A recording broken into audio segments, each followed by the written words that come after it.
Hi అండి. ఇక్కడ వచ్చేసి అయితే ఈరోజైతే మా ఇంట్లో అయితే ఎగ్ పలావ్ అయితే చేశానండి.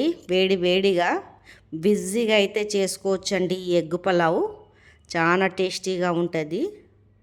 పిల్లలైనా పెద్దోళ్ళైనా మంచిగా తింటారు. ఎగ్ పలావ్ మన ఇంట్లో సామాన్లతో ఈజీగా చేసుకోవచ్చు. దీని ప్రాసెస్ అయితే ఎలా చేశానో చూపిస్తానండి. చూసేయండి. ఫుల్ వీడియో అయితే వాచ్ చేయండి. ఇక్కడ వచ్చి నేను ముందైతే గుడ్లు ఉడకపెట్టుకున్నాను. ఒక 5 గుడ్లు అయితే తీసుకున్నానండి. తర్వాత దీంట్లో నూనె పోసుకున్నానండి.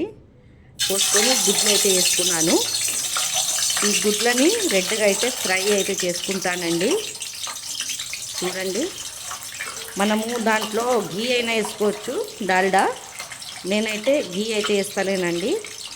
ఇక్కడ వచ్చేసి అయితే నేను నూనె అయినా పోసినాను. ఈ చెంచాతోటి అయితే ఇట్లా కాట్లు పెట్టుకోవాలండి. జర మసాలాలు పడుతుంది దాంట్లో. ఉప్పు మనకి చూడండి ఫ్రై అయితే అయిపోవాలా మంచిగా. కొద్దిగా పసుపు అయితే వేసుకోవాలండి. రెడ్గా అయితే ఫ్రై అయితే చేసుకోవాలా గుడ్లని. నేనైతే 4 తీసుకున్నాను గుడ్లు, ఎక్కువ అయితే తీసుకోలేదండి. ఎందుకంటే మేము ఉన్నాము ఇద్దరము, అందుకే 4 తీసుకొని అయితే చేస్తున్నాను. రెడ్గా ఫ్రై అయిపోయాక పక్కకైతే తీసేస్తున్నానండి. ఇది సింపుల్గా బ్యాచిలర్ అయినా చేసుకోవచ్చండి. ఎగ్ బిర్యానీ జరసేపట్ల అయిపోతుంది. తర్వాత నేను పెద్ద ఉల్లిగడ్డలు 2 అయితే కోసుకున్నాను. దీంట్లో అయితే ఆ నూనెలోనే వేసేస్తున్నాను. దీన్ని బ్రౌన్ కలర్ వచ్చే వరకు వేపుకోవాలా. ఇలా బ్రౌన్ కలర్లో అయితే రావాలండి. చూడండి. తర్వాత కొద్దిగా అయితే పక్కకైతే తీసేసుకుంటున్నాను. పైనుంచి ఫ్లేవర్కి వేస్తానికండి పక్కకైతే తీసేసుకుంటాను కొద్దిగా. తర్వాత దాంట్లో కొద్దిగా అల్లం పేస్ట్ వేసుకోవాలా. అల్లం పేస్ట్ అయితే పచ్చివాసన పోయే వరకు కొద్దిగా వేసుకోవాలండి. తర్వాత దాల్చిన చెక్క, పట్టా, లవంగ, ఇలాచీలు, ఆకు ఇవన్నీ అయితే తీసుకోవాలండి. పువ్వు ఇవన్నీ అయితే తీసుకొని కలుపుకోవాలా. స్మెల్ అయితే అదిరిపోతుందండి. ఇవన్నీ వేయంగానే చాలా మంచి స్మెల్ వస్తుంది. చూడండి. తర్వాత కొద్దిగా పెరుగు తీసుకోవాలండి. నేనైతే పెరుగు అయితే ఇంత అయితే తీసుకున్నాను.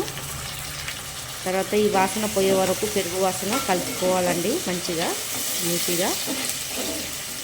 దాంట్లోనే కొద్దిగా ఆ కటోరలోనే కొద్దిగా నీళ్ళు పోసి దీంట్లోనే వేసేయాలండి. అప్పుడు అనేది అయితే ఆ వాసన అంతా పోతుంది మంచిగా. కొద్దిగా నీళ్ళు వేయాలి, ఎందుకంటే కింద మాడిపోతుంది కదా. కొద్దిగా అయితే నీళ్ళు అయితే పోసుకుంటున్నాను. ఇక్కడ వచ్చేసేమో ధనియాల పొడి అండి. 1 చెంచా ధనియాల పొడి అయితే తీసుకున్నాను. చూడండి, కలిపేయాలి బాగా. నా ఛానల్ ఎవరైనా ఫస్ట్ టైం చూస్తున్నట్లయితే లైక్, సబ్స్క్రైబ్ చేయండి. 4 పచ్చిమిర్చి కూడా వేస్తున్నానండి. చాలామంది ఫుల్ వీడియో అయితే వాచ్ చేస్తలేరు, అందుకే వాచ్ టైం అయితే నాకైతే పెరుగుతలేదు. ఫుల్ వీడియో చేసి సపోర్ట్ అయితే చెయ్యండి. చూడండి ఫుల్ వీడియో, ఇది ఎలా చేశాను ప్రాసెస్ అనేది. తర్వాత బాస్మతి రైస్ అయితే నేను 2 గ్లాసులు తీసుకున్నాను. నేనైతే ఒక 10 నిమిషాలు ముందే నానబెట్టుకున్నాను. దీంట్లో బాస్మతి రైస్ అయితే వేసేస్తున్నానండి. ఇది వేసాక ఊకే కలిపొద్దండి, ఎందుకంటే బియ్యం ఇరిగిపోతుంది. వేసేసాక నేనైతే 2 గిలాసాలు తీసుకున్నాను. 4 గిలాసాలు అయితే నీళ్ళు అయితే తీసుకుంటున్నానండి.